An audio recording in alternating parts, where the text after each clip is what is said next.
Halo Sobat Panda, selamat datang di channel YouTube Expandana. Kalau kemarin kita udah bahas pengertian dan cara kerja dari reksadana, di video kali ini Expandana mau kasih tahu 4 jenis reksadana dan bagaimana cara memilih reksadana yang pas buat kamu.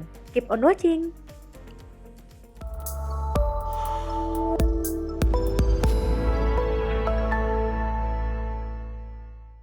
Tak kenal, maka tak sayang. Mengenal jenis-jenis reksadana bertujuan agar kamu tahu produk reksadana mana sih yang sesuai dengan tujuan finansialmu, kondisi budget, apa sih perbedaannya, serta bisa melakukan manajemen risiko atas pilihanmu.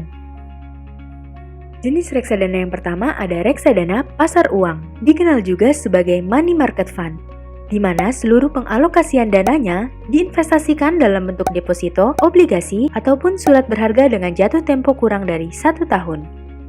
Dilihat dari risikonya, reksadana pasar uang merupakan salah satu instrumen investasi rendah risiko. Hal ini diimbangi oleh imbal hasil yang memang lebih kecil jika dibandingkan dengan reksadana jenis lainnya, namun lebih besar jika dibanding suku bunga acuan yang ditawarkan oleh deposito. Karena nilainya yang stabil, reksadana pasar uang bisa jadi pilihan yang tepat buat kamu yang punya tujuan finansial jangka pendek serta punya profil risiko konservatif. Jenis yang kedua ada reksadana pendapatan tetap atau fixed income funds, di mana minimal 80% dana kelola akan dialokasikan dalam bentuk surat hutang atau obligasi.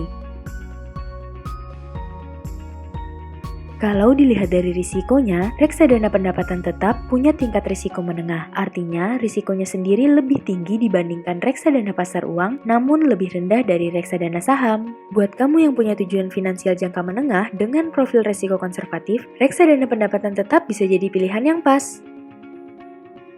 Jenis reksadana yang ketiga adalah reksadana saham.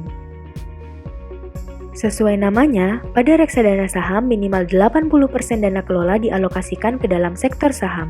Dan yang perlu diingat, kalau reksadana saham ini punya risiko paling besar di antara jenis reksadana lainnya. Namun ada kemungkinan imbal hasil yang didapat pun bisa jauh lebih besar juga. Hal ini sesuai dengan prinsip high risk, high return. Investasi pada reksadana saham ini cocok buat kamu yang punya profil risiko agresif dan punya tujuan finansial jangka panjang.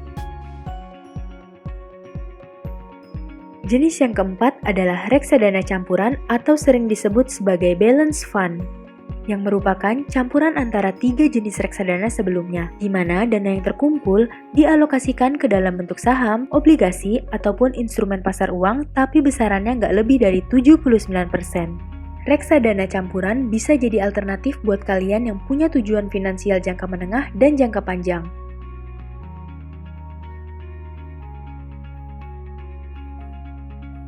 Setelah tahu jenis-jenisnya, sekarang bagaimana sih cara memilih reksadana yang tepat? Pertama, kenali manajer investasi sang pengelola dana.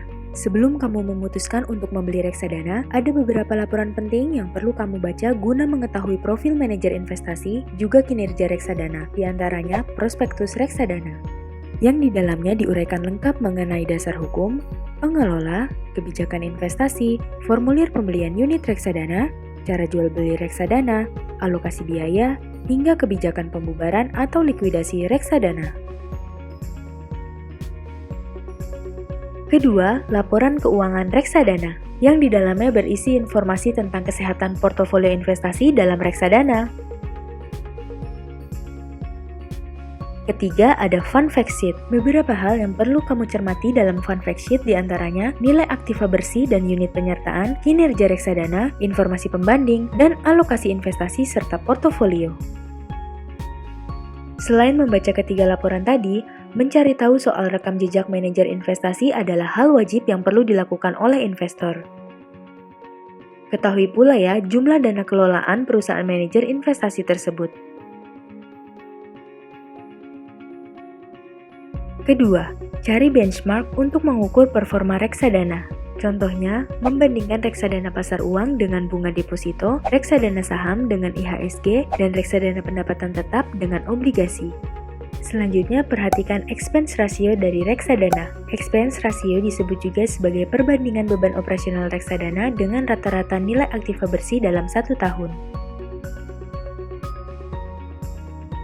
Keempat, pilihlah reksadana sesuai dengan profil risikomu. Profil risiko menjadi tolak ukur seberapa besar tingkat risiko investasi yang mampu kita tanggung. Dan yang kelima, jangan terburu-buru mengambil keputusan, lakukan analisa terlebih dahulu. Walaupun sudah ada manajer investasi yang akan mengelola uangmu, tapi segala keputusan investasinya balik lagi ke kita para investor. Lakukan analisa lebih dulu sebelum memutuskan langkah apa yang akan diambil selanjutnya. Gimana? Dari keempat jenis reksadana yang udah Expandana jelasin, jenis reksadana mana nih yang mau kalian pilih duluan? Bagikan di kolom komentar ya. Like video ini, subscribe, dan nyalakan tombol loncengnya agar kalian selalu update video seputar investasi dan mengelola uang lainnya dari Expandana. Sampai jumpa di video berikutnya.